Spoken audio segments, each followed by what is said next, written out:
Hello everybody out there in GeekVengers land. I'm Alex Trevino and I'm coming to you from the set of the Enterprise D, better known as Space City Con Houston.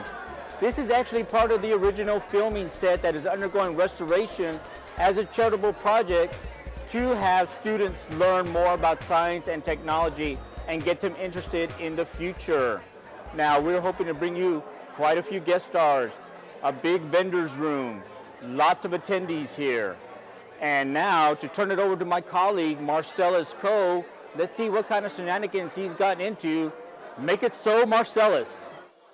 I captain, but which one's first gear? To the right, to the right. The right? The right. The other right. The right. Oh, wait. Oh, what? Dude. I need a new helmsman. More from the helm later. Set phasers for stunning. For now, we can't wait to tell you all the great things about this con. Honestly, it was so much more than we expected from a show that's only in its second year. Of course, there were your typical convention sites. The cosplay was incredible.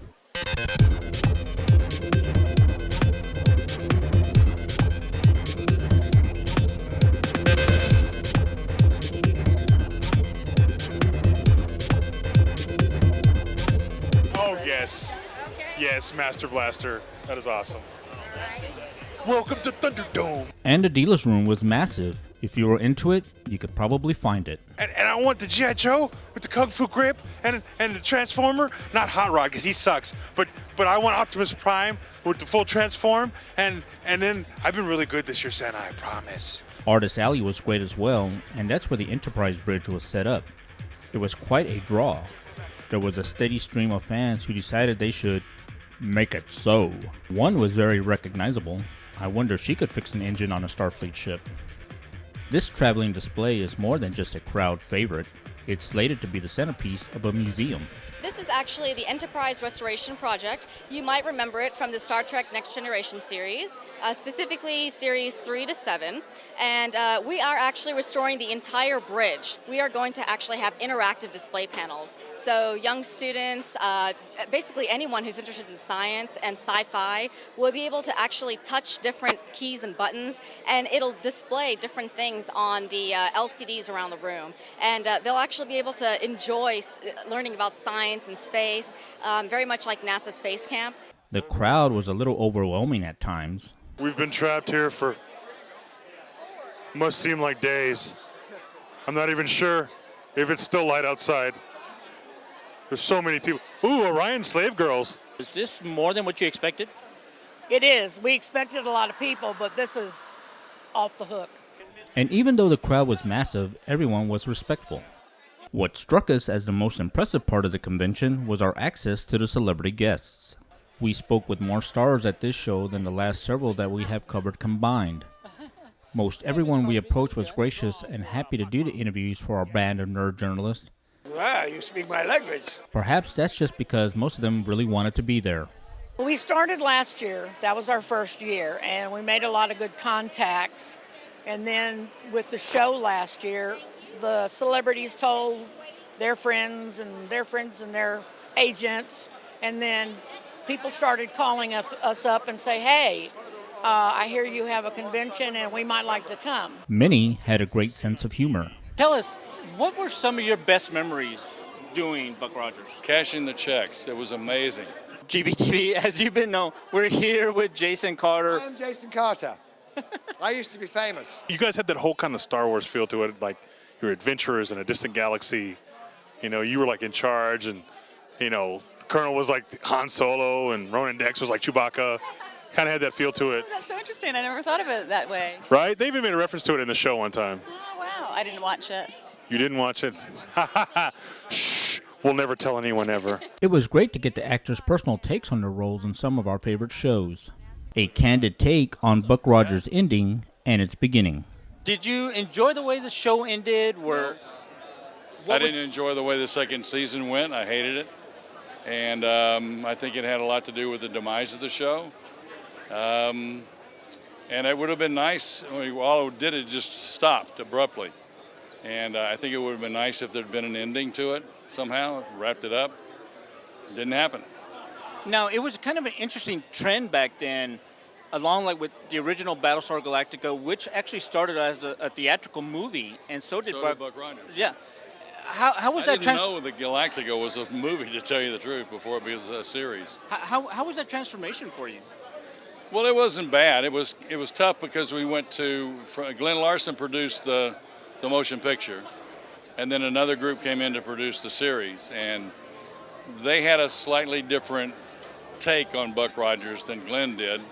I bought into Glenn's idea, and it was a bit of a struggle to get them to start to deliver what I signed in for, which was the Buck Rogers that Glenn Larson had created.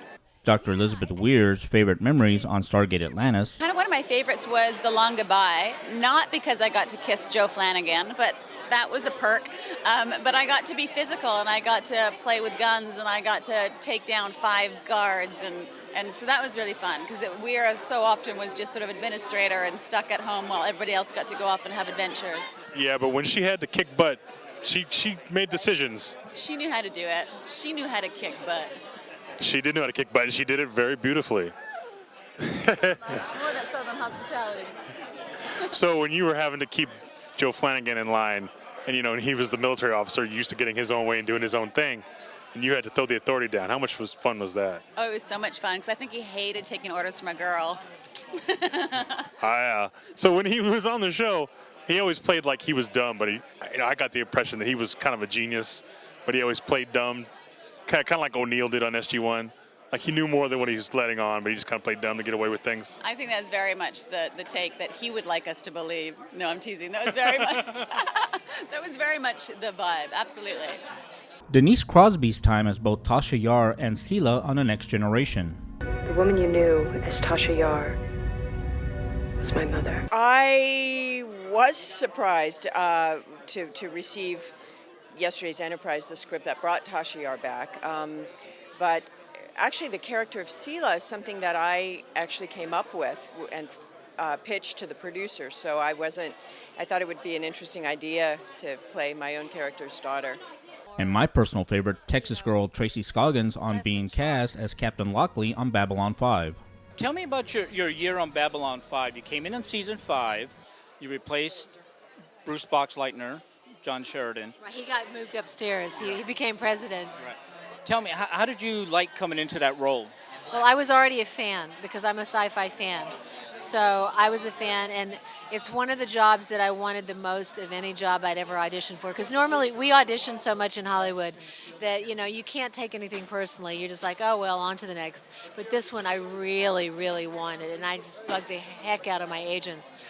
And when I got it, I was ecstatic. And when the fans didn't accept me in the beginning, it's the only time, I really think it's the only time I've really had my feelings hurt badly. Really, I wouldn't think that, that would just make you just persevere even more. Which I did, because and luckily I think coming from a competitive sports background, it gives you that edge, to power through. But it did hurt my feelings. And then Neil Gaiman wrote an episode called Day of the Dead. I don't know if you're familiar with it, but it showed a very softer side of Lockley. And my father, who was a civil rights attorney, he used to have a saying. He had a saying for every occasion, but this one applied to this. He said, "Show people your strength, and they'll take notice. Show them your weakness, and they'll take heart."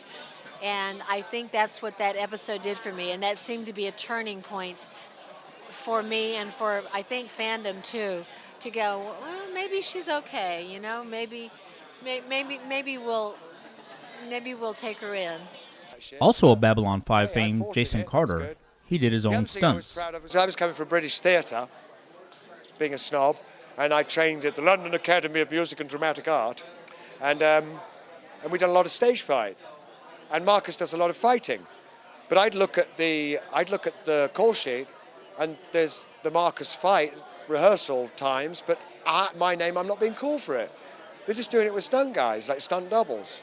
Well, that for me doesn't work, and I fought it. But they do that for insurance purposes, because if the actors injure themselves, well, I fought that, and I actually I demanded the right to fight. They rehearsed it with the stunt guys, and they rehearsed it with me, but I did it. And actually, throughout the entire series, there's only one bloody shot of some spin ninja kick that nobody should be able to do that isn't me, and the rest is like in your face battling. Sadly, Kaylee was unavailable for an interview, but Marcellus did enjoy looking at her. It's a good-looking lady. We'll bring you more celebrity interviews in the next report. And when you want to talk to Kratos, you have to go through TC first. Overall, a hell of a show, even if it did prove too much for some of the patrons. GeekVengers fans, Space CityCon was one of, if not the best convention we've done. We're looking forward to the winter edition in January.